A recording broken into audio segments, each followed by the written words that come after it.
March just started, as did the meteorological spring. We're not quite to the calendar point where we can officially say spring has arrived, but it does look like the groundhog may have been a little inaccurate in Homie's outlook for an extra 6 weeks of winter because Mother Nature is very quickly turning on the severe weather fire hose. We have our first in a long time multi-day nationwide severe weather setup, and you can see Storm Prediction Center for Tuesday, Wednesday, Thursday, and then all the way through into this upcoming weekend, we have multiple areas of severe weather highlighted for the southern and central plains, spanning back towards the Midwest states, the lower Great Lakes, and I do anticipate as we move through time when we get these systems moving west to east out of the plains across the eastern half of the United States, we're going to see these threats expanding. This is just an early outlook, and whenever you see those long-range outlooks issued by Storm Prediction Center, not only does that immediately mean the threat is higher,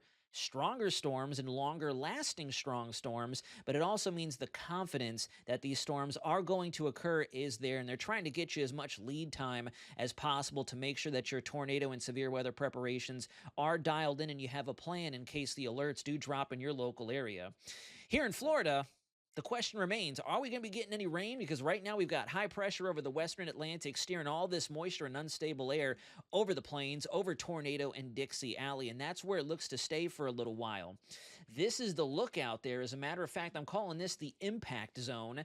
This is what we should anticipate through the month of March and perhaps April as well. We've got those pockets of cool, dry air coming out of the Canadian provinces up north, and it's going to run face first into all this warm, moist, tropical air that is going to remain in play over the eastern half of the United States. You can kind of draw a straight line from the Dakotas all the way down to southern Texas, close to Brownsville, Texas as a geographic marker, and separate the country into two halves. Left side over the Rockies is going to be warm in the south, dry up north with those cooler air plunges trying to come through the northern Rockies, and then the eastern half on the right-hand side of where you've drawn your metaphorical line, that's where all the heat and the spring, if not almost pseudo-summertime temperatures are going to remain.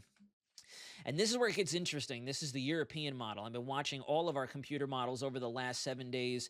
I should say several days. No, yes, 7 days ago is when I first identified this, but over the last several days, I've been watching the trends, and we've got two gnarly storm systems that are slated to come across the country. You can see this is Storm 1 by this weekend, anywhere from Montreal, Buffalo, through Chicago especially, and then back down towards Houston, Dallas. That's going to be your corridor for these severe thunderstorms, which is precisely why I'd mentioned, even though those outlooks don't look big right now, we're probably going to see those risk areas expanding as we go over the next few days.